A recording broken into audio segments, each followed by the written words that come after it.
Good afternoon.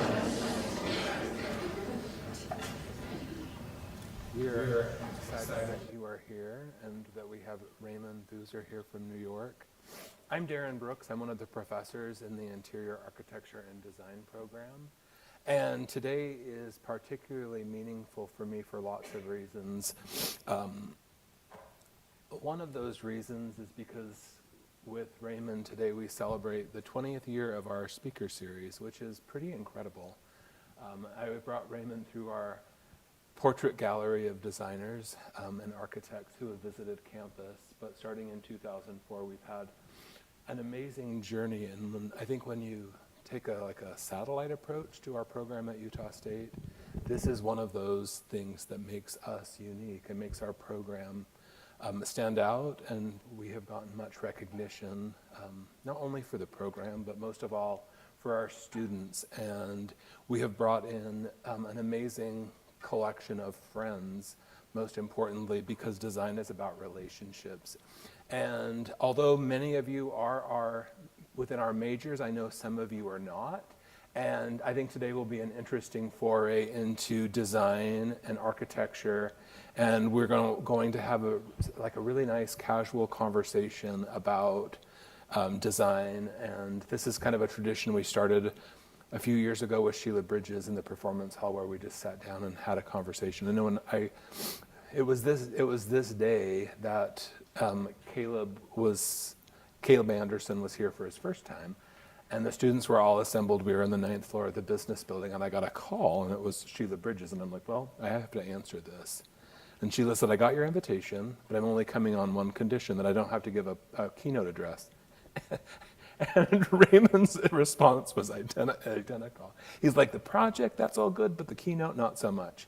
And I said, how about we just sit down and have a conversation? So today, because it's the end of the semester, it's nice that we can just settle down and sit down and kind of have a nice conversation. So welcome to our Interior Architecture and Design Lecture Series. Also an extension of our Communitas program. And we also welcome students who are at our Price campus. And so Utah State is this phenomenal enterprise that operates at many satellite campuses around the state. So it is part of our art and design community. Our goal is to have designers at that campus and have them present to us as well. So it's a symbiotic relationship. And our journey has been a rich experience. We started with the announcement that Rayman was coming the Thursday before spring break. We assembled in the middle of a snowstorm and made a quick video for Rayman. When the students finally found out, they waited a long time to find out who was coming, who this mysterious person was, and everyone was super excited. We took a picture there, and then as soon as Tuesday of spring break was over, we buckled down and began designing a residence in the city for clients. And our students have been working all semester and really preparing for this, but after spring break, it culminated in setting the project within a magazine. This is the Mini Frederick magazine, which is amazing. Our students researched, did a lot of stalking, online stalking. They've gotten to know Rayman very well, as our freshmen have as well, and I'll talk a little bit about more in a minute. But they researched the clients and then presented their project, as we typically do within the pages of a magazine, which is, I think, an impressive opportunity to present your work and your portfolio. And I'm really, since the students were in my class and Susie's class, we collaborated hard to deliver, and I appreciate Susie's time at the printer, and all of you who are seniors can also appreciate Susie's time at the printer. It's a new love-hate relationship. We started in the summer trying to get our printer, and then it arrived, and now it's like this alien child that Susie has taken under her wing and is feeding and nursing and printing at all hours of the day. So if you can't find Susie, be sure to look in the printing room. But it was exciting to see that all come together. So I'm just going to refer a little bit to my notes to introduce Rayman. So Rayman it came to us with the introduction through a mutual friend of mine who was here last year, Caleb Anderson, and he said, I cannot think of a more perfect and generous and kind person to work with your students. And of the project briefs that we've gotten, I told Rayman and I've told the students it was really one of my favorites because it was based in practicality. They received a list of furnishings and artwork that they had to assemble. And then I think for most people who are minimalists, their greatest nightmare came true because it was about maximalism. And at our house, we call that elegant hoarding. So let me introduce Rayman to you. Some of you have already met and had an opportunity and pleasure, but for those of you who haven't, Rayman is a graduate of Indiana University. After moving to New York City, Time Out magazine dubbed him the go-to designer for color consulting. Over the years, Apartment 48, which is Rayman's firm, has embraced the distinction, specializing in vibrant colors, exotic material, contemporary furnishings, to create spaces that feel optimistic, relaxed, and effortless. And when I talk about the prestige of our Visiting Artists and Designer series, as you can see from the speakers that have interfaced with our students over the past 20 years, we've been doing it for 20 years, but I used to bring 3 designers in per year. And that made me go gray and lose my hair, and so I'm scaled it back to 1 designer a year. And as we often talk about context, some of you see Architectural Digest, and you wonder, like, who are the designers that work within the confines of the magazine? Whose projects are there? And when you see Raymond's, some of the work and recognition being in Architectural Digest, the AD 100 list, which many of our past speakers are also included in that, and also the Elle Decor A list. And so I am pleased to introduce Rayman to you. He's been featured obviously in Architectural Digest, House Beautiful, New York Magazine, AD Italia, and as a member of AD 100 and Elle Decor A, recognizing the top designers literally around the world. So if you'll join me in welcoming Rayman Boozer to Utah State.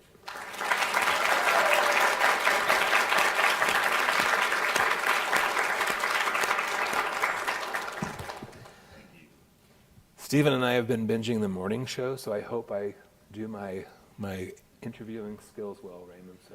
Great. Thank you for having me. I don't have to talk if you ask me a question. So one of the things that I asked Rayman to talk about is I said journey, and he said, well, everyone asked me about my journey, so I decided we would channel I Dream of Jeannie and the bottle, and then I showed Rayman this today. With the magic of Photoshop, we introduced him really inside the Genie's bottle, and I thought we could talk about how you ended up where you are today. Yeah, I don't think everybody here has a context for that photo, but I Dream of Jeannie is my first memory of any kind of interior that I really liked. I was probably 5. Probably 5 when I saw it on TV, because I'd watched TV, but I was a kid. I was a baby. And something happened, and he's like, go to your bottle. And she goes to this room, and I was like, what is that? I was like, what is it? It was like a bunch of pillows in a circle, and this room had it's like literally that. And I was like, my head was going to explode. I thought my head would explode. And that's when I was 5 years old, but I started to think that things could look different and things could be different, and there was something else going on besides, my reality. And it made a big impression on me. And it's still a big reference. I reference it to all my staff and everything all the time when we do a bunch of pillows. And I'm like, those don't match. I'm like, it's I Dream of Jeannie. So my journey started with that when I was 5. But then I went to school, and I thought I wanted to be a psychiatrist. I wanted to be a psychologist, actually.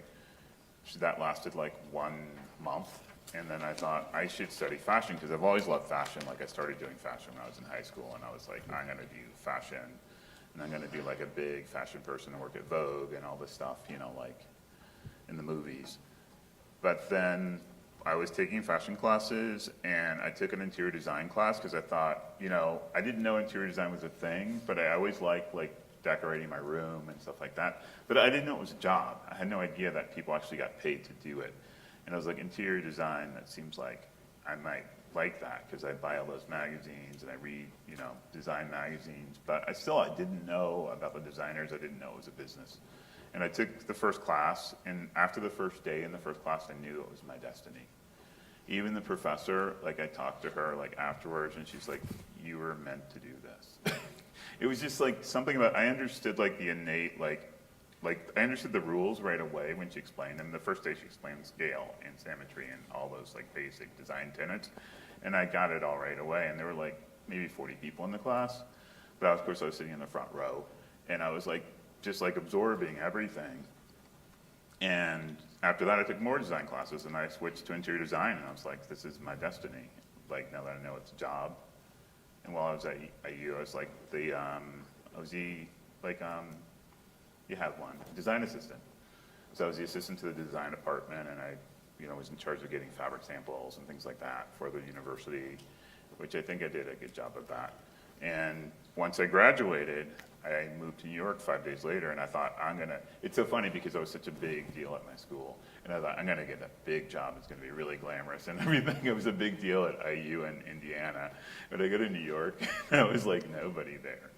So like, it was really hard to get a job like in interior design. And so I never actually worked for anybody else. I really, really wanted to work for Ralph Lauren. It was my dream. It was like my dream, and I was like, I really want to work for Ralph Lauren. I kept interviewing there, and they kept not hiring me. Then eventually, they offered me a job to manage the stock room, and I was actually like really upset. I was really mad, and I was like, no, I'm not going to do that. And then I said to myself, like, how can I show people that I really know what I'm talking about?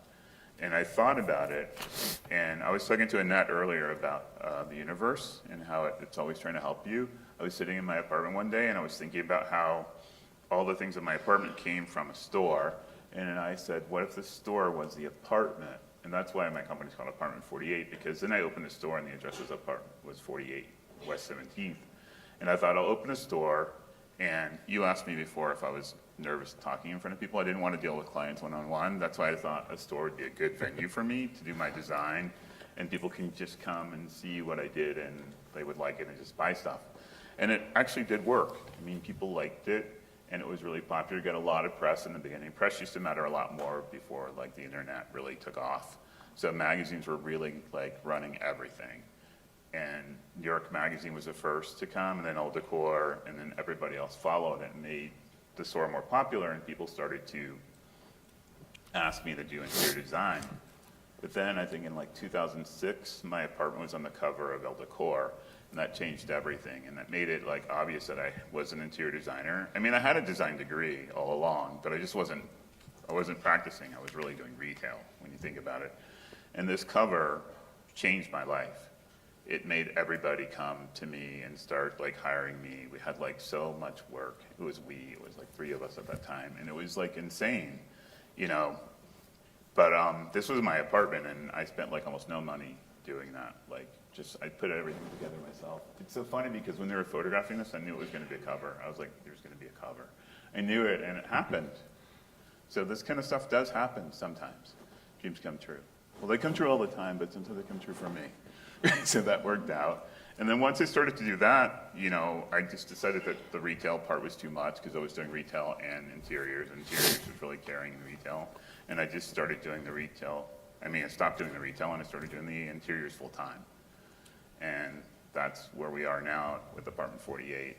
And this is another thing we're going to talk about is like how magazines really do make a difference. I mean, now it's different because magazines are not the only way to get information. There's so much information on the internet.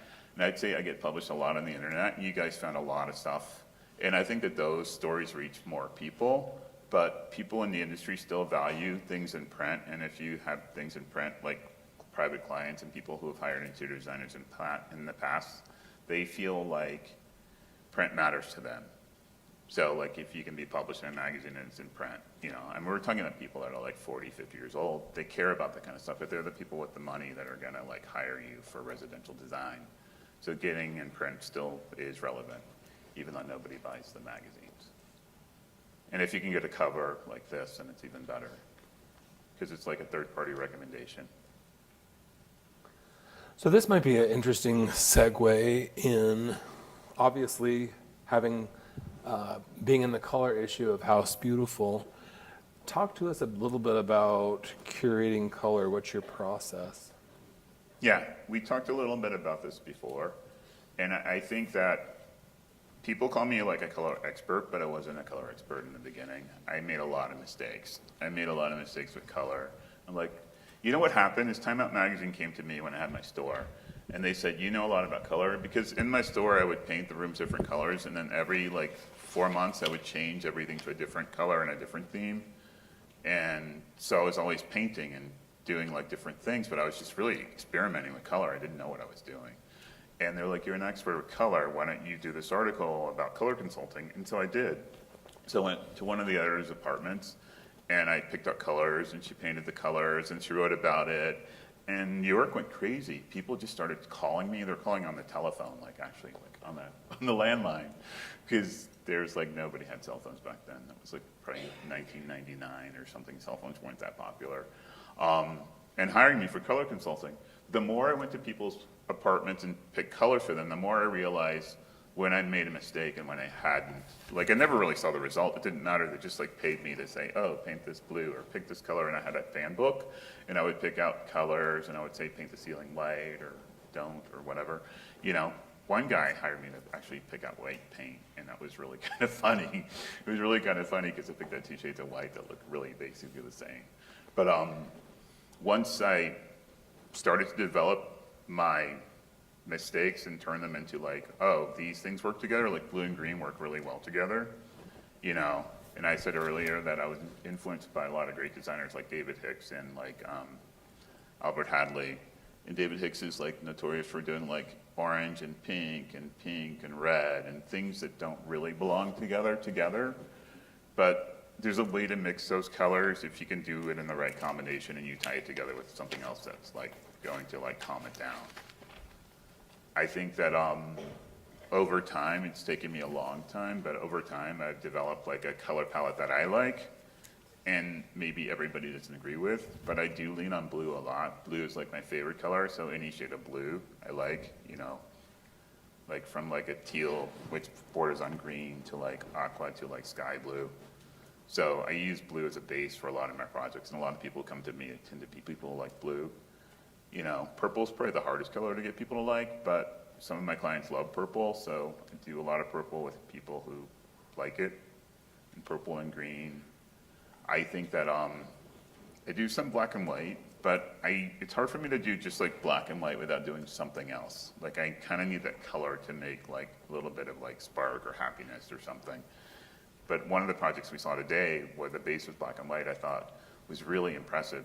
It was just like, just really bringing everything down to like a level and then like punching it with like pops of color. And I think color can be really celebrated in a way where you have like a lot of neutrals around it and it like pops.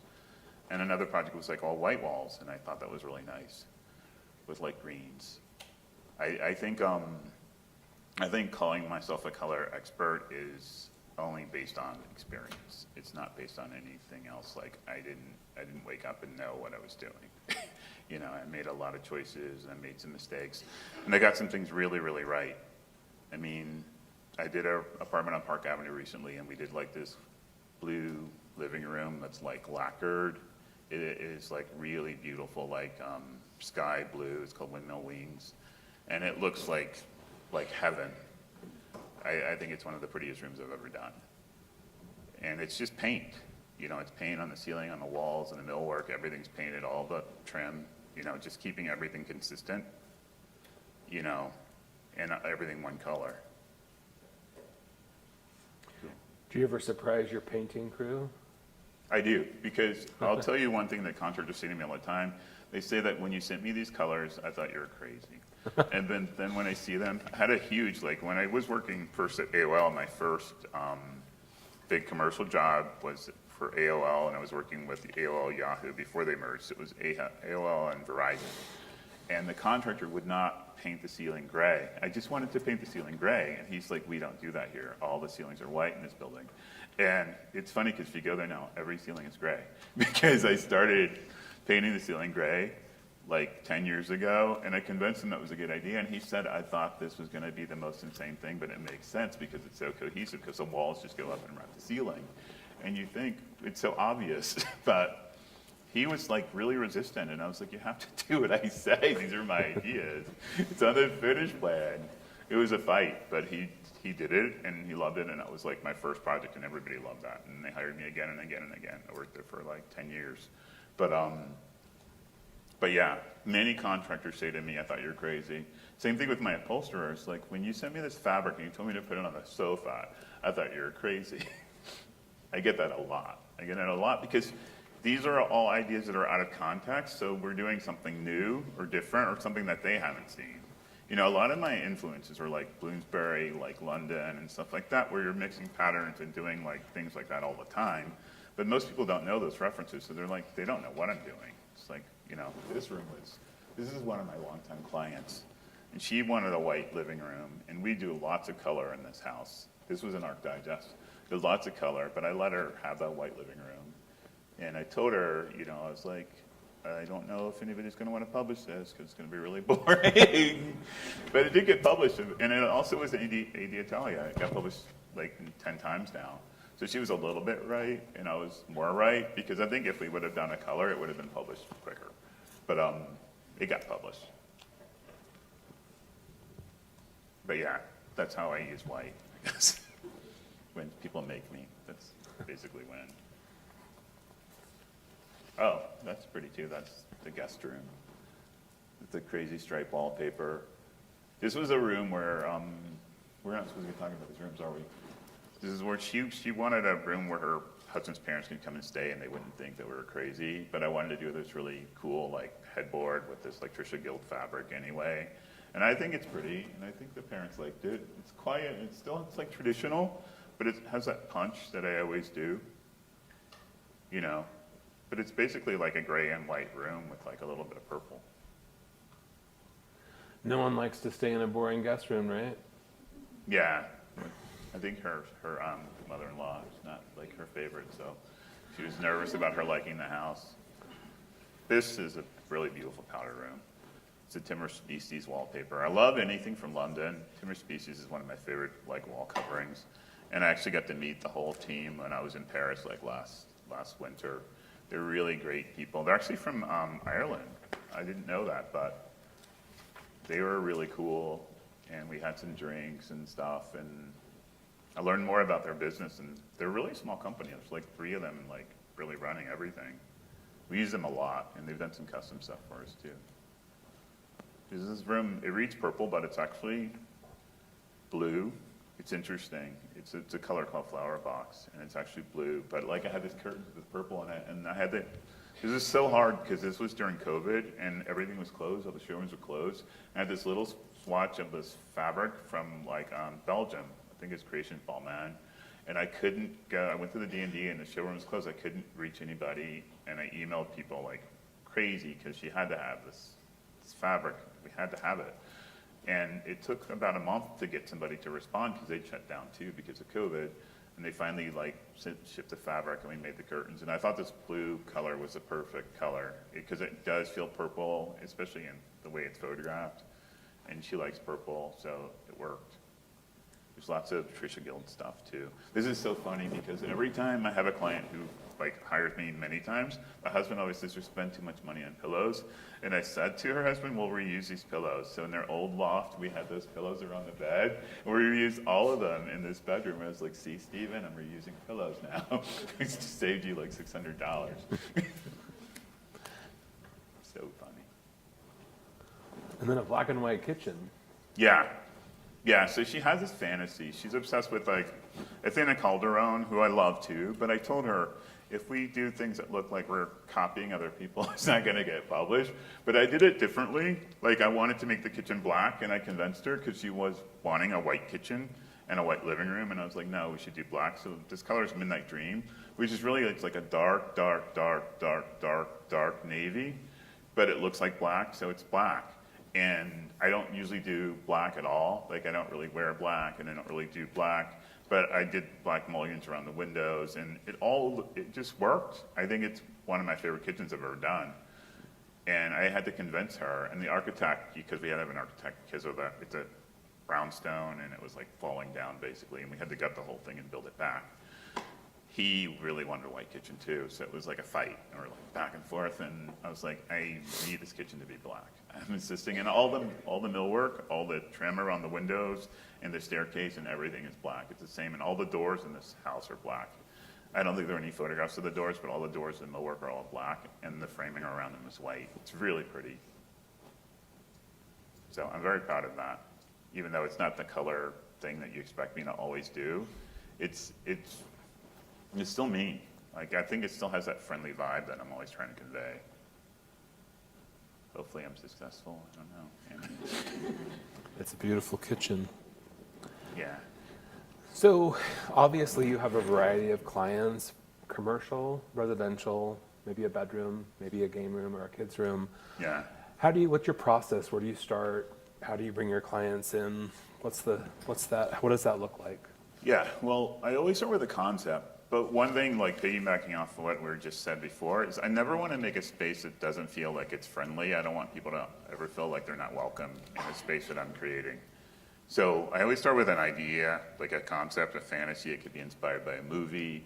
It could be inspired by the client if they have like some like idea, like they went on vacation. Like a lot of people say, oh, we spent our honeymoon in Capri and we really want this to feel like Capri. And I think, okay, I know what that is, you know? So that's kind of like tropical, but not more like sophisticated Italian, you know, references and things like that. And possibly white walls, but I don't know. But my process is to come up with a concept, then present it to the client and say, I feel like we should do this idea. And I won't do any sketches or anything until they say, yeah, maybe, and then I'll sketch. I sketch every project from the beginning, regardless whether it's commercial or residential. I'll do sketches of the things that I think are important and show them to my team, and I'll say, I feel like this is where we should go with this, you know? And then they will do some CADs and stuff like that. I skipped the part about budget again. I know we talked about that earlier. Somebody else does the budget, and they tell the people, can we spend this much money? And usually they say no, and come back, and we revise the budget and come back. But I still go ahead with my ideas and start to do things. But I don't shop for anything because we don't know what the budget is. And then once we have the budget and we have the concept, they do floor plans, they create mood boards. I don't do any more sketches. If we have to, if it's commercial, we'll do renderings. We do like mostly Revit renderings when it's commercial because it's faster. But like if it's a special client or like for the show house, we did like pan render, beautiful like things. For Wow House, we did that. Because I thought it was like one of those moments where you want something special and it could be like a postcard, and we made postcards. I don't think you have that picture. But so we present all this stuff and then we start doing the thing. But I'd say my big part of the job is the concept and like coming up with the initial design. And then I'm just like doing site visits and things like that to make sure things are going the way they're going. And other people on the team are really doing all the other like legwork and design stuff. I take credit for everything at the end because it's my idea. But like I'm not really doing anything like in between except troubleshooting and like, you know, there's always problems. There's always something where you can't get the fabric that you want, or you can't get the wallpaper, or something happens, or like COVID happens and then everything is delayed, or the client loses their job, or something happens with the money. There's always something. Like no project ever goes like super, super smoothly. But it always gets done in the end. I think the difference between the commercial projects and the residential is the commercials are a lot less personal. So like you can go to like a company, like say you go to Yahoo and you're like, okay, we need $1 million and we can make these offices for you. And they'll say like, how fast can you do it? And you tell them it'll be done on a certain day, like 60 days or whatever. And that's all they care about is it on budget? Will it be on time? And otherwise, I can do basically whatever I want, you know? And I love those projects because they're really fast and you get paid and you just move on to the next thing. For residential, it's different because it's a lot of like iterations, it's a lot of back and forth. So you present your ideas and then they always want to change something. and then you present them again, and they want to change something else, and then something changes with the budget or price or something not available, or like custom rugs take 4 months to make, right? So you need to know right away that you want to make a custom rug for a project. So you need $20,000 or whatever for that. And sometimes it's like a yes right away, but usually it's not a yes right away, and then you have to get all these little yarn samples. I'm saying this, it's fun for me. It's not fun to show and share this stuff. You get all the yard samples and show them to the client, but they can't see it. So then you have to do like mock-ups. So we do mock-ups, usually on the computer, but they don't look anything like the actual rug is gonna look. So then we do strike-off, which takes about 2 months for a rug. And then they see the strike-off, which you have to pay for, but it's only about $300. And if they like the strike-off, then they make the rug. So then you're really like, it's a 6-month period just to get the rug done. So a residential project can take a really, really long time. It usually used to take about a year, and now they take about 2 years. It's pretty insane. Well, at what point does artwork come into the, like in this vignette we're looking at? If the client already has artwork like this Andy Dixon painting, which I hated it. I hated it right away for the first time, but I'm used to it now and I kind of love it. It works really well in this room. But in their old apartment, it was against that Latisse wallpaper, and I thought it was crazy, but she loved this painting. And I thought, you know, it's like a drag queen or something. It is a drag queen, I think. I don't know what it is, but drag queen clown. But it worked so well in this room, and I said to her, I had this idea that this painting's gonna work really well against this color, and we'll put it in your bedroom, because I didn't want it in the living room. I didn't want to have to like decorate around it.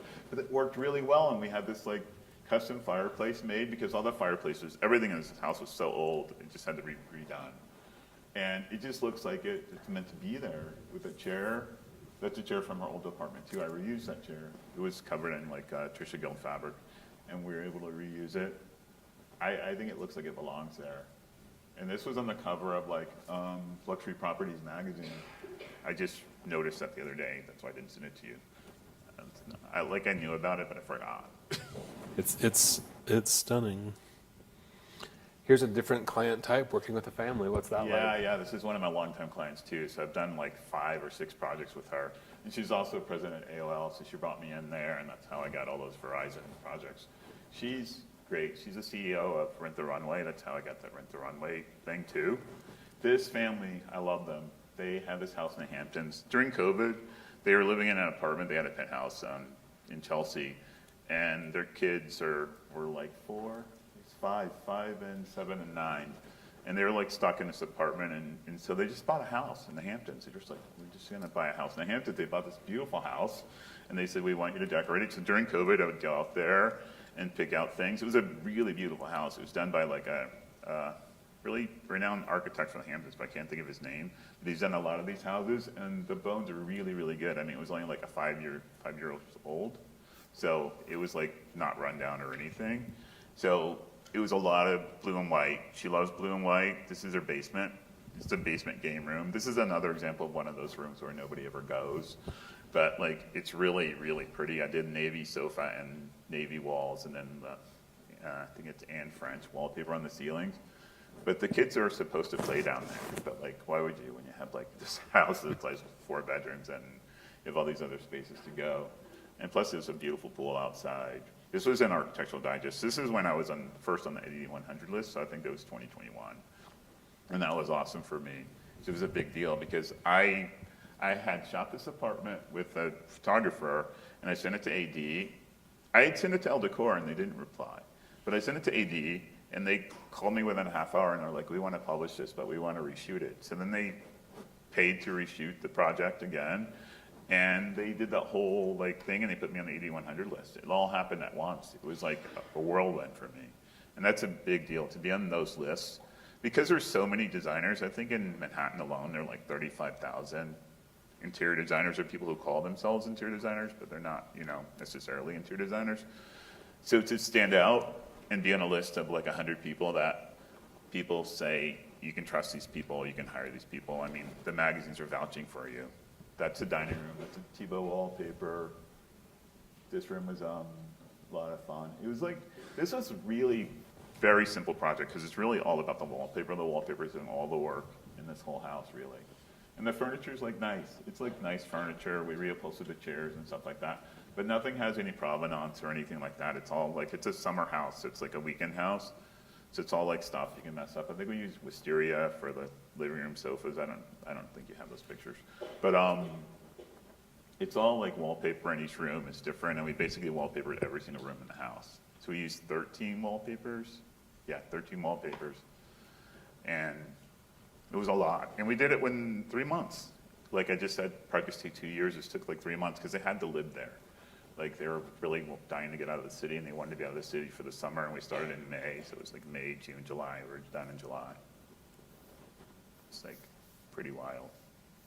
I think with our students that presented you today, I think they'll be probably most likely using a lot more wall coverings than they had planned on originally in their spaces. Yeah. But also, we'll remember working with you and Yeah, wall covering that is, connection. it's kind of a secret trick other than the girls' room. This room is a lot of fun. That's another Tebow wallpaper. One of the reasons why there's so many Tebow wallpapers is because Tebow was the only showroom that was open during COVID. They opened up and I was able to go there and pull wallpapers. So I wound up using a lot of Tebow. I think out of like 13 wallpapers, like 9 of them are Tebow wallpapers. It's pretty insane, but like you don't really notice it. I mean, I know because I know what it is. And we did a lot of Serena and Lily because in the Hamptons, they had opened that store in the Hamptons. I was able to go there and pick things out.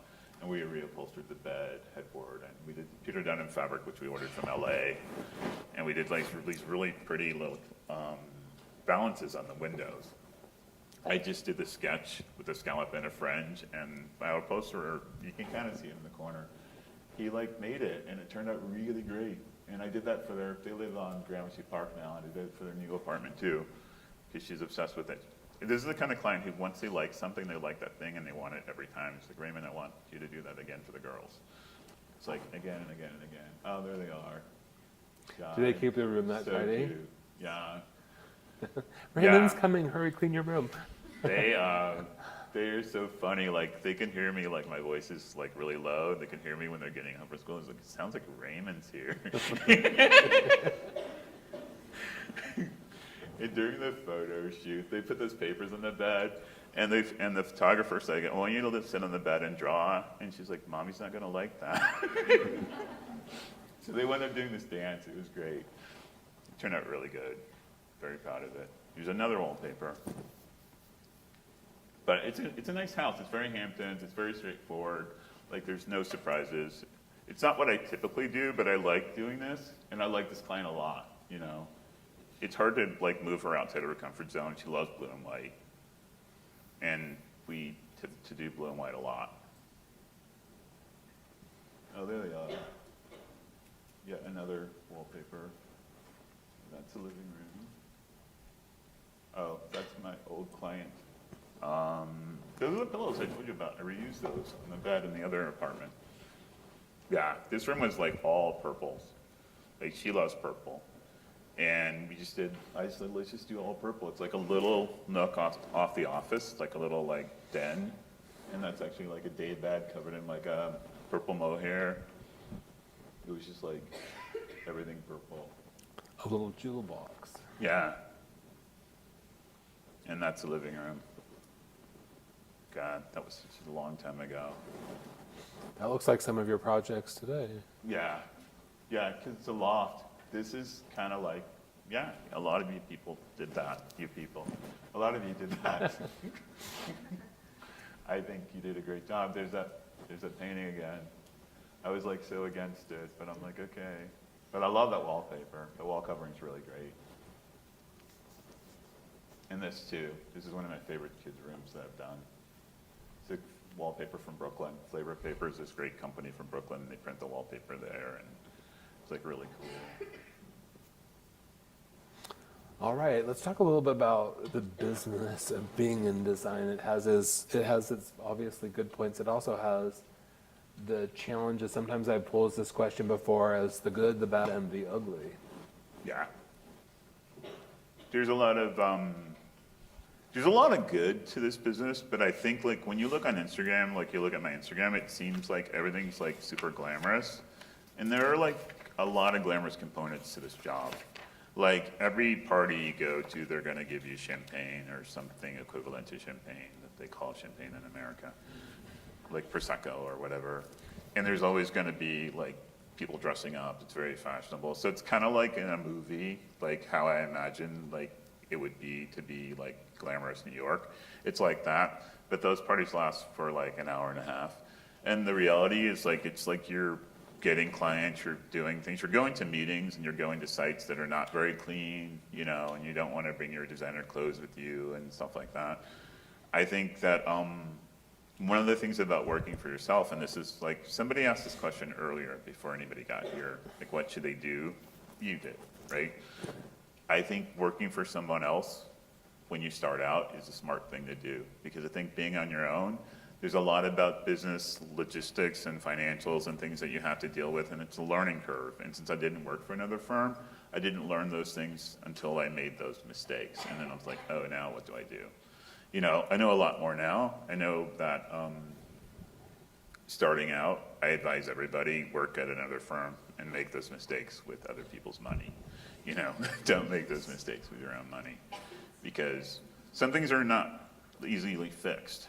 You know, one thing that happens a lot is the client doesn't like something and you can't return it. And if you don't have in your contract that it was custom and they have to pay, then like, how do you make them pay? And even if it's in your contract, how do you make them pay? You know?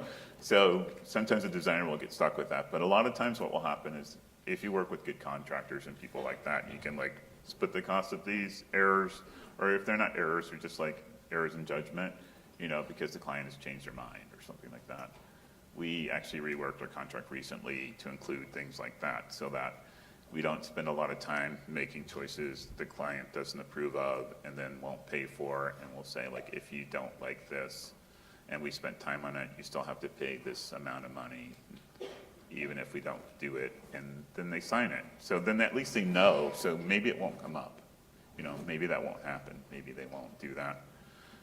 I think the biggest thing about working in design and working on my own is that it's really up to me to drive the business. It's up to me to bring the clients, and I try to do that. I mean, I have a PR person who helps with PR, but it's really up to me to bring in new business and develop the business, to grow the business. And I have support staff to help with the projects once we get them, but like no one else is going out and like seeking projects, you know? And so I'm counting on the universe a lot for that. And it works. I mean, the universe always delivers us something new to do. Should I talk more about business and how it sucks? It's all In good. general, it's wonderful. I love this work. I would do it for free. I'll say this, I've said it many times. I would do this job for free if I could, but living in New York is like very expensive, so I can't do it for free. And it's one of the things I talked about earlier about I wish the design was available to everybody who wants it, but it's really still something that's really for wealthy people, because they're the ones who can pay to like do it. So I'm not able to do all the projects that I love doing because of the time that we have. I have to do the things that are gonna benefit the company financially, you know? And also hopefully I love them too, but I would love to do more stuff that's fun.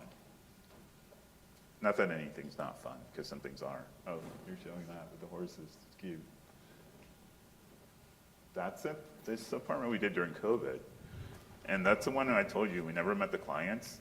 The clients live in Philadelphia, and they had hired us the day before everything shut down with COVID to do their apartment. And I said, just send a check and I'll take care of it. And then the next day, it's so funny because the guy goes, tomorrow everything will shut down, you'll have my money. And that's exactly what happened. The next day, everything shut down, and I had his money, and I said to him, I said, I'll take care of it. I'll just do the project. And we did. We decorated the house. We sent them, we had Zoom meeting. I still have never met them. We had Zoom meeting, and I showed them my ideas. I showed them mood boards, and I said, we want to do this. And they're like, yes, we like that and that, but not that. And we went back and forth on Zoom. Like, maybe we had like 3 meetings on Zoom. And then we just went ahead and like bought the stuff. They paid us, of course. Bought the stuff and got the project done. We had a contractor. Like, nobody was in the building, so we were able to work.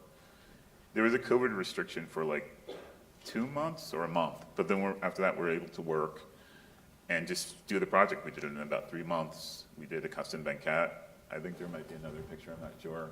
We did wallpapers in the bedroom, custom curtains, and they had 3 little boys. So this is like a second apartment for them when they come to New York. And they eventually came and saw it and they loved it. I still haven't met them. They came to New York and I think I was in the Hamptons while they were there, so I never saw them. And it worked out great. It's like the best kind of client that you don't ever see. They were really nice though. I mean, on Zoom, they were really nice people. But they didn't complain about anything, and I think because of COVID, there were not a lot of iterations. You know, usually you have a lot of back and forth about fabrics and stuff, and there was not a lot of that. They just kind of trusted me, and we picked cool wallpapers and stuff, and it was a success. It's one of my favorite projects. It was a cover of House Beautiful, so it's a cover that you saw earlier. It was with all the artwork, which we ordered all the artwork online. That's my apartment. Cool. That is my apartment, and it is pretty colorful. I've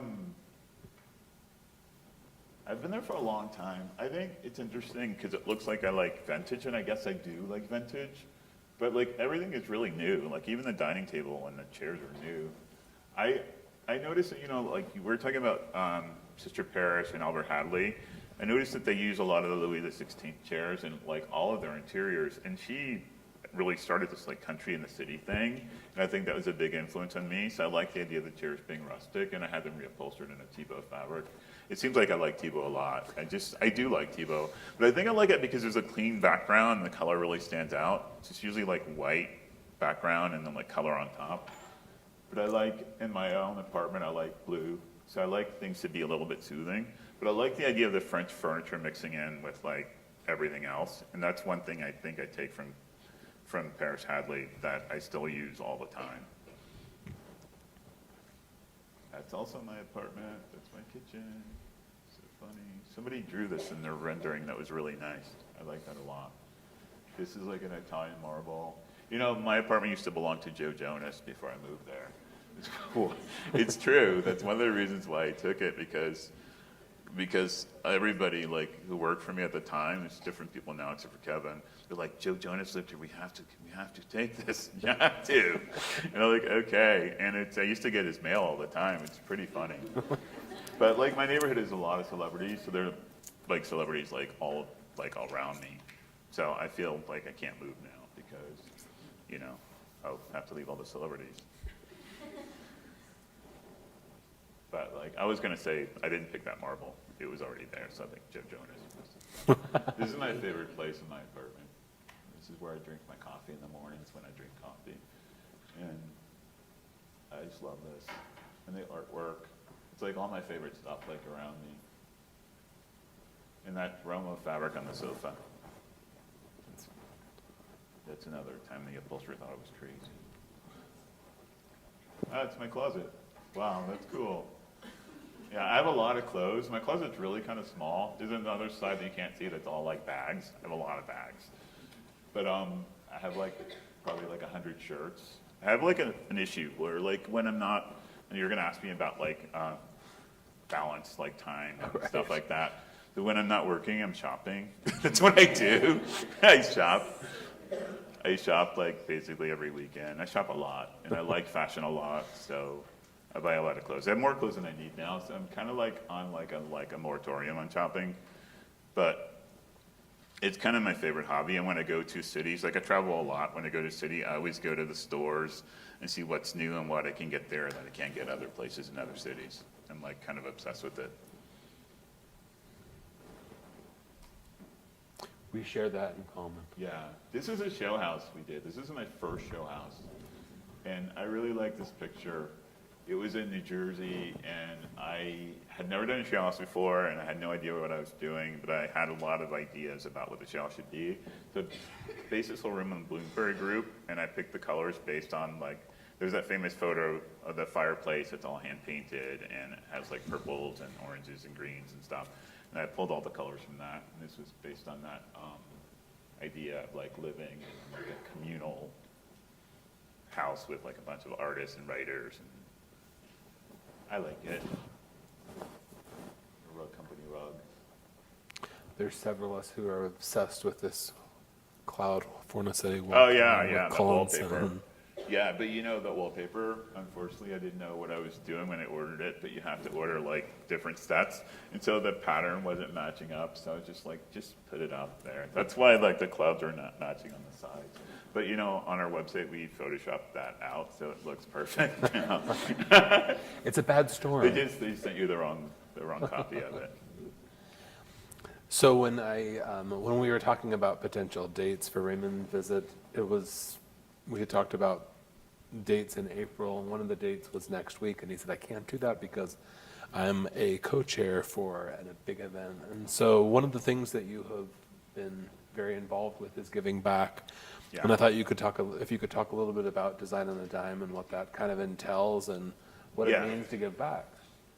Yeah, I'm a co-chair of Design on a Dime with Jamie Drake and like James Honeyford, Young Haas, part of the Joy Moeller, and Miles Red and David Cahill.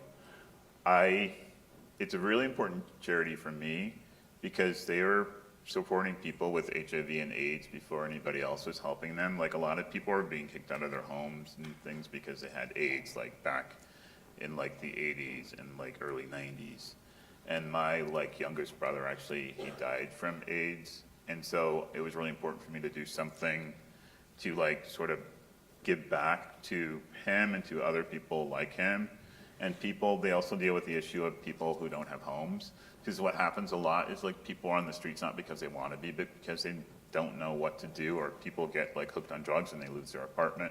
So one thing that Housing Works does is they'll provide housing for people that are on drugs and give them a place to live so they have the opportunity to, you know, clean themselves up and like get a job and pull themselves together. They actually build housing, and we raise over $1 million every year with this charity event what we do is every designer does a space. So we have a space with 3 walls, and each person does it. It's basically a white box, and you can do whatever you want. But what we do is we go to our vendors and we say, can you donate? Like Pierre Frey donated the fabric for that chair, and somebody else donated the chair. I should give them credit, whoever it was. The sofa was donated by Thibaut, and the refrigerator was by Smeg. I wanted to do this like sort of like surfer cabana thing. I really wanted a Smeg refrigerator, and it was so hard to get Smeg to agree to do it. I went there like 5 times. It was difficult to get. It's hard to get appliances, but like I felt like it needed it.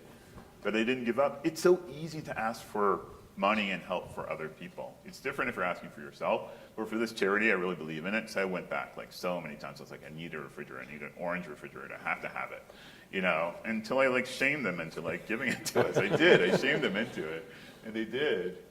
And the rug was Rug Company, and we had a custom Stark rug. All the artwork was from Minted, except for a couple of pieces that are like other sources and some things that I donated. But every year we do like vignettes, and this year I'm doing like a double vignette. So it's like twice the space. We have 60 designers this year. This is like our biggest year ever. So we're hoping we're gonna raise a lot more money than even $1 million, probably like $1.5 million we're hoping for. It's a big like gala event, like black tie. The night before we have VIP people who come who donate more money. And we give them dinner, and we're gonna honor Linda Evangelista. She's a big like social person in New York, and she supports homelessness, and she definitely supports like people living with HIV. And you know, HIV is not the challenge it used to be, but still people deal with like the issue of not having homes or being kicked out of their houses, especially like young people, like, you know, teenagers and people like that. And they end up on the streets if they don't have any place to go. So this is a really important charity for me. Oh, that was our room last year. They did a thing based on the Beatles in the 60s and like going to India. Like everybody, you don't know this, but in the 60s, like all these rock stars kept going to India to talk to gurus and stuff and like try to find enlightenment. So I did a whole thing with flowers, and I got Gucci to loan me this wallpaper. Not loan it. Like nothing's loaned, everything's sold in the end. So I got Gucci to donate the wallpaper. It was so funny because I'd asked somebody else for wallpaper. I won't name them because this is recorded, but they said no. So I said to Kevin, I'm gonna call Gucci and I'm gonna ask him for wallpaper. And he's like, they're not gonna give me wallpaper. And I was like, I'm gonna do it anyway because I have nothing to lose, right? And I did. I reached out to Gucci and I was like, will you give us wallpaper for this space? I explained to them what Design on a Dime was and what we did. And they was like, of course, how much do you need? And they gave us a ton of wallpaper to do the whole room. It's like wrapped in flowers. And then I did the marigold things, you know, that they wear, like in India. It was a really successful room, and we had some furniture from Cravat and Maharam, and again, Rug Company. I'm a big Rug Company fan, so every year we usually have something from Rug Company. So is each piece coded so when they come in and buy things, they Yeah, so everything has a tag, but I took them off for the photos. But you can almost, no, you can't, but you can almost see that on the chair, there's a little white dot. It's that little plastic thing sticking out, because what I do is, like, when I take pictures of the thing, I just pull the tags off and then I put them back on, because everything has to be clearly priced when people come in and they just buy stuff. Because what happens is they put ropes up, and then the party starts at 6 o'clock. First, there's a cocktail thing that's really civilized and glamorous at 5. And then at 6 o'clock, they let everybody in, and the ropes up, and they drop the ropes, and people just start grabbing things. And they The just gloves like come buy off. stuff. Yeah. the fur flies. It gets crazy. It's like fun though. You know, like if you really want something, you have to really stand there and like try to grab it really fast.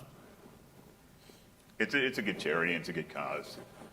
And I've been doing it for 6 years now. So it's something I do every year. And after going to Mexico, our students learned about that bottle of tequila. Oh yeah, you know, I'll tell you something. If you go, can you go back in the slides? So I'm really sophisticated, right? But I don't know everything. So that Hamptons house, it was 2021, it was during COVID, we were photographing for Art Digest, and I brought like some things to style, but like, go back to the family in the living room. And I didn't know what that was. So I put it on the coffee table. A bottle of tequila. I had no idea. Mommy, I was like, this I is want pretty. that. And I put it there. And she's like, you kids play. I'm going to drink my tequila. I had no idea. But like, now I know. And it's really good tequila. It's expensive though. It's like $300 a bottle. But it's really good. And I use it a lot, like as a prop now. But it's kind of a joke with us because I had no idea what I was doing. And I put it in the middle of the coffee table. But our diners liked it. They didn't complain at all. It's a nod to Genie in the Bottle. Yes. It's hilarious. God. That's so funny. See, nobody's perfect, you know? So Oh, then let's perhaps show houses. move from Design on a Dime, where it's more of a install for charity versus a show house. Yeah. What's the difference? Yeah, the biggest difference is Design on a Dime, you only have a day and a half to do the whole space, and everything gets sold, so you don't have to worry about it. Show houses are more complicated. This is the show house I did in London. It's called the Wow House, and I was the first American to do this show house. It was the first show house it had in 30 years in London. They don't do a lot of show houses there because people don't really understand what they are. But they actually built this whole house from scratch. And they asked me to come and do the show house, and they helped me a lot. They sourced antiques for me and things, and they sent me pictures. I did a lot of it remotely. Like that chandelier, it's like $40,000. And it was a challenge. I decided, since it was such a distance, I was going to do a room where I didn't have that much furniture, so I put the bed in the middle because then it would take up a lot of space. I feel bad because on the other side there's a really cool bathtub, but I thought I did a theme based on this movie called The Pillow Book from like 1999 with Ewan McGregor, and I thought this was a really good fantasy for like their like life. It's just like a bed on a tub, because there are a lot of scenes in that movie where they're like just like in the tub together. They were like in like this big wooden tub, but this is more glamorous. This is my version of it, and I did this hand-painted wallpaper, which this was done during COVID too. This wallpaper is all hand-painted in China, and it's by this company called Fromental, and every single thing on the wallpaper, it's silk, everything is painted by hand. And in China, it was really unfortunate, I didn't know this at the time, but what happens when COVID happened, they locked people in at work, so the people making the wallpaper were locked in their work, and they couldn't go home. And they would like give them food under the door, and they stayed there for like 2 weeks at a time before they can like say, okay, now it's a clear, you can go home. But then they would also like come back to work, because if they didn't come back to work, they wouldn't get any money and they would get locked in again. So this whole wallpaper that they made for me, they made it like being locked in. It's like kind of sad and poignant, and I was upset when I first found out. I was really angry. But if they didn't work, then they wouldn't have money. But it's weird. It was just like, it's just like a different way of living, I mean, you know. But they did a great job. And you can't see, but there's also gold, metallic, like paint. It's actual real gold in the wallpaper too. So it was a very expensive, like $40,000 installation of wallpaper for a temporary show house. The show house lasted like a month. And I'm very proud. Oh, this show house too. This is cool. This is a show house based on the Durrells, which you probably don't know, but it's this British television series. And I started watching it during COVID, and I became obsessed with it. I watched the episodes like over and over. And then once COVID, like once things lifted and people came back to work, I said to Kevin, you know, I think we should do this for our show house theme. And he liked the idea too. It's like, oh, right. And this is that's Jace. She saw the show house. She's a British, well, you already know she is. But she wanted to draw this room, and she put it in her book. And I was blown away because, like, before I did the show house, I was like, people know who I am, but, like, not really. But then all these British people were reaching out to me and saying, like, we really like that room, you know, can we do that, blah, blah, blah. And I'm like, okay, sure. It's like, I get it, why people like the room. I like it too. But, like, I think it's the smartest show house I've ever done. I've done 4 show houses. I may not do more. I might do Kips Bay, but I may not. So don't quote me. But it's a lot. It's a lot of work. It's very expensive, this room. I think we spent like $30,000. And we got everything donated. Like almost everything was donated. You know, the wallpaper was a collection I had designed with the Black Artists and Designers Guild. And so Fabricat donated that wallpaper. This was donated by Fromental. All those clothes were borrowed from this men's clothing store that I like in Soho. And they loaned me all those clothes, but they made me wear the clothes. That was the thing. I had to wear them, and Kevin had to wear the clothes. So we wore it for the opening. It was cute. It was all on theme. Then all this stuff is borrowed. Show houses are great because you can borrow stuff. So this dresser, borrowed from Julian Chichester, and that artwork, the $80,000 painting we borrowed from a gallery. They do all South American artists. It's called God, what's it called? Nassler, yeah. It's a Brazilian gallery, and this painting I really, really wanted. I actually asked for 2 of them, but they said I could only have 1. This is cool. This was my idea, and I think it was really smart. And I saw somebody picked up on that, and they made a coffee maker in their project today. I put a coffee maker in the bathroom because I thought it was cool, like in a guest suite, to be able to make your own coffee, almost like a hotel. And it's Fisher & Paykel.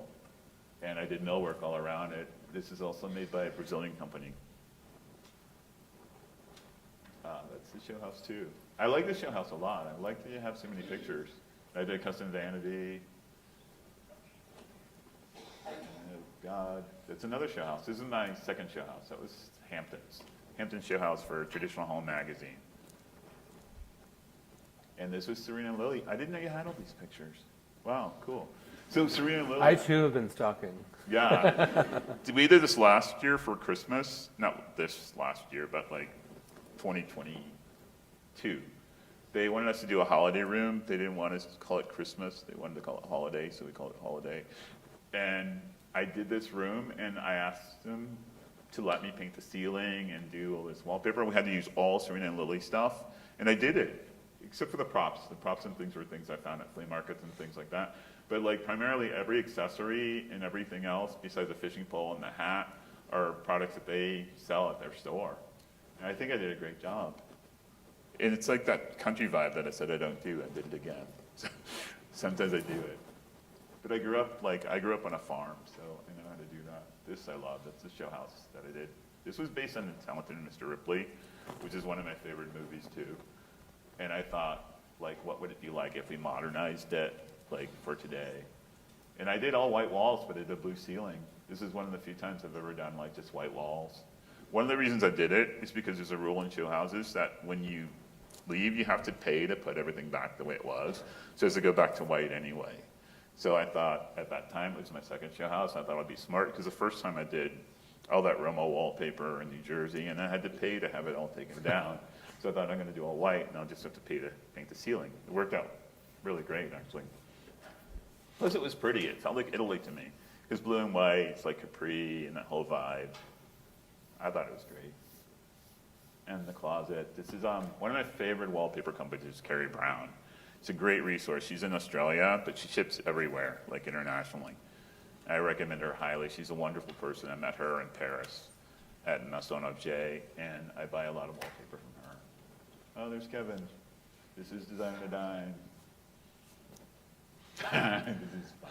So, Balance. in doing all of this, how do you retreat to the hammock? That's so funny. That was on a Sunday, and that was also, it's very unusual for me. I work a lot, but like my friend has a house in Connecticut in Lordship, and that's where I was. But I do travel a lot, and when I travel for work, I always try to take some time to do something fun or see something or go shopping, like I said, you know, and try to do stuff. Oh, this was a great project. It's one of my favorites. This is a green room for a television show. It was a series where they interview all the celebrities. It's kind of like Entertainment Tonight, and they interview celebrities before they like launch their movies and stuff. So I met a lot of celebrities there. A lot of people spent time in this room, and I got a lot of compliments on the room. We came close to getting hired by somebody, but nobody's ever really. Celebrities don't really like to pay for stuff. Nobody's ever really like gotten it. Actually, that's not true. People have hired us. This room too is the other green room. So I had two green rooms, and one was like kind of like bright and light. And this one had no windows, so I thought it was kind of like, you know, moody. And I did a thing with cars. So in every photo, there's like a car. And this is also that same space. It used to be the Tower Records. I don't know if you know what Tower Records is, but it was a record store, and people used to buy albums. And this used to be the location of Tower Records. So I did a nod to music by doing all these like rock posters, but they're like updated in a modern way.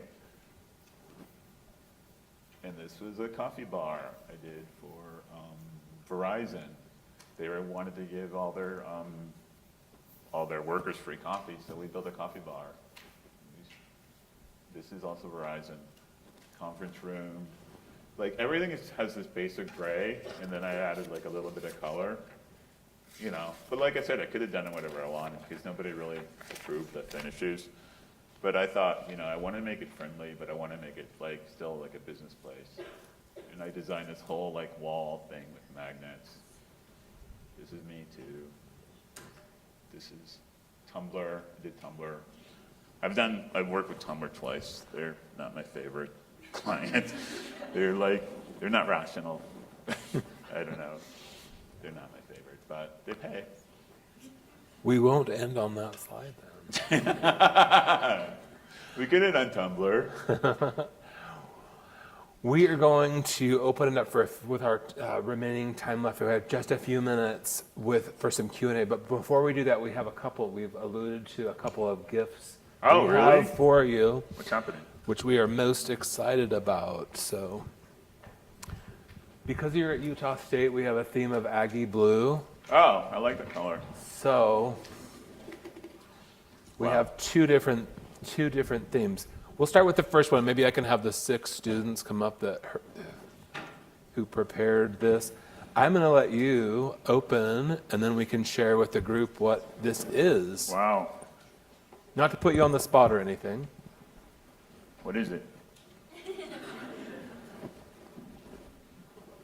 So perhaps if you open and put it on the table, I think you'll recognize what's inside. Okay. So since this is our 20th year anniversary, we figured we had to exceed our expectations. Oh, wow.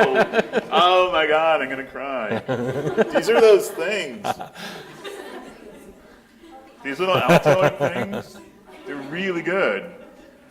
I love this. God. It's so funny because, Annette, I was like, I wish they would give me those. I was saying that to myself, to the universe. I was like, I wish they would give me those. And Well, it worked, see? Well, last year Annette presented Caleb with his Altoid box. Oh, wow. So she has carried on the torch This is so cool. to our students. Thank you. So those you get to take with you, they've signed and Wow. done that for you. And then one more, And That's maybe I can have crazy. all of our first-year students in my class stand. Wow. We know that you collect These are so good. We know that you collect postcards, I do. so we have made some custom postcards Really? for you. Oh my God, you're opening it. And it's just, Oh, you made these? Oh my God. so I think you have about 50 postcards. Oh, wow. So This is crazy. as you will see, it's a quote These are from really good. Rayman on the back. You guys can have a seat. But it's Oh, a, on the back.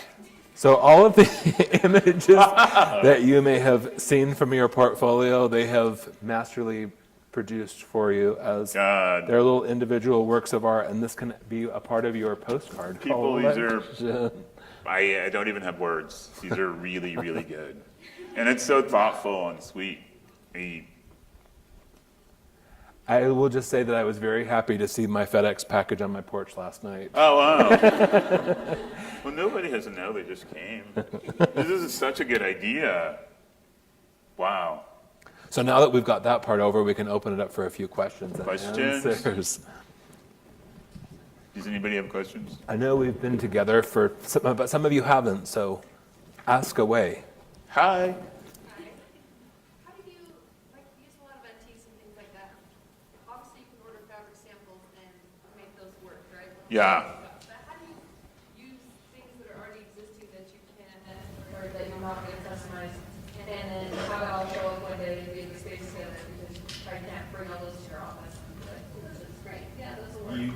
I just have to know. But a lot of times when you see me using antiques, it's because the client already owns those things. That's one of the reasons why I gave them an assignment. The client had all these things, because I don't naturally gravitate towards antiques, and it's really hard to sell a client on antiques unless they really like them already, or they got it from their parents or something like that. So a lot of times it'll be something that they already own that I know I have to work around. So it'll start with that antique piece, and I'll say what goes with this. And that's much easier than just saying, I'm gonna find something antique that's gonna fit in this space. Because then you have to actually go outside and look for stuff. You can't look online. You have to see it, you have to touch it, you have to know the height and what it feels like, and if it's really scratched on the sides or whatever. So yeah, that's really what happens. So usually I didn't pick all those things, they were already there. But I do like it, I like it. I like mixing new and old. I think it's really important for us to shop vintage more and more. You know, even though my project wasn't about sustainability, I think reusing things is really important and not buying a lot of new stuff that we don't really need to. There's a question from Kenna on this side. Hey. Get over creative block inside. Oh, God, that's hard. You know what I have to do is I have to do something else. I like watch a movie or just do something completely different. I rarely don't have an idea when I first get a project because the project inspires me, but sometimes you do get stuck. And I just do something else. I do try meditation. I try meditation. I don't always do it successfully, but I also try to distract myself. I like shopping, so I'll go shopping and look at stuff and not necessarily buy things, but just look at other stuff that has nothing to do with work. But it's still inspiring because it's still creative to see what other designers and people are doing and what new things are in fashion. I spend a lot of time on Pinterest, just looking at stuff. I'm mostly looking at clothes, but I look at other people's work sometimes. I rarely do, but I look at other people's work. And furniture things always pop up because, you know how Pinterest is. It knows, the algorithm knows what you're looking for, so it shows you stuff. So I spend a lot of time on Pinterest just looking at other stuff. I look at women's fashion actually a lot more than men's, just because I think that there's a lot of inspiration happening in women's fashion. And I find it relaxing. So that's what I do. And usually then you go back to it, an idea will come to your head, you know. Anybody else? Yes? How do you find cohesion in faximile? It's hard, but like I said to people earlier, it's about layers. So you start with a base layer. So you start with something like you decide what your color scheme is, and you start with your base layer of colors, and you say, what else do I want to add to this? And it's probably going to be a pattern. And then you say, what other pattern can go with this, but it's not annoying? So you do patterns. You probably do one thing small scale, one thing a larger scale pattern. So you maybe have two patterns. And maybe one of those patterns is a wallpaper, and maybe one of them is a fabric. But maybe two of them is a fabric, then you have a third pattern that's a wallpaper. It just depends on how far you want to go with it. I think sometimes you can go too far, but it's maximalism and it depends on the person who you are. One thing I did like a lot of the projects, there's some people that just did white walls and then they did like color, and it was like, it's a lot easier just to add things to that. But once you decide like a wallpaper, it's like your theme and you do the whole room, you have to be really careful about the colors and the patterns that you add to that room, because the wallpaper is already telling a story and you have to make sure that everything else is telling that same story. I know that's not a clear answer, but it's about layers. So you take your time and you do it thoughtfully. You're like, why am I picking this wallpaper? Why am I picking this fabric? Why am I picking this? Why this color? But start it always with color. I always start with color. Looks like we have time for one last question. Really? Okay, I am curious about how you find work-life balance. I know it's different for everyone, and at different times you spend more time on work and things like that. But I'm curious, especially since you work for yourself in your own business. Yeah. How does that work in your life personally? I'd say honestly, my life is not balanced. I'd say I work 90% of the time. It's true. I don't really do much that's not work, unless it's something social. And most of my social events are somehow related to work. It's some kind of like design event or something like that. Or traveling someplace, like I'm always going to Europe, but it's usually something work related. Like I go to London for a Wow House, or I go to Paris for a Deco Off, or something like that. So I'd say my life is not super, super balanced. But I think a lot of people who work for themselves, it's like you're always working. And sometimes I'm not, I'm watching TV, but then at like 8:30, if somebody texts me and they're like, what do you think about this for my son's room? Then of course I'm working again, So it's like you're never really not working. Is that all the questions? You had a question, yes.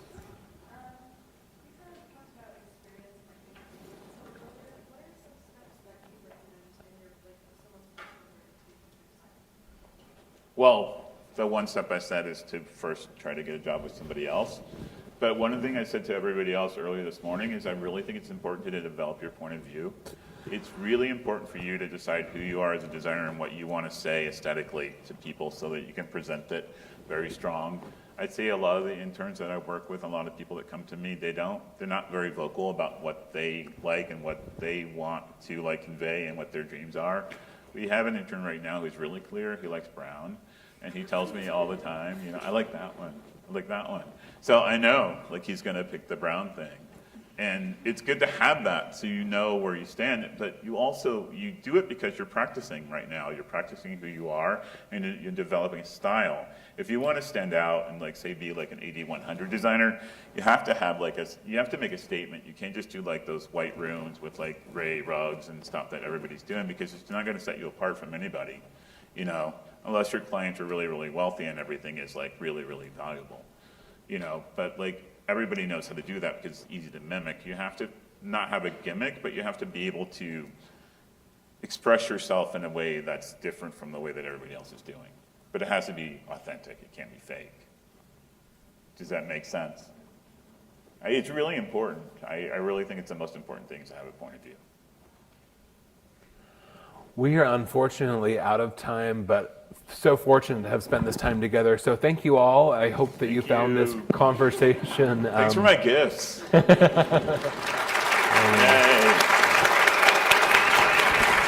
Thanks, Rayman. I'm going to keep these ribbons too. And good luck with the rest of the semester. It's going to be over before we know it. Have a good night. Wow, this is so nice.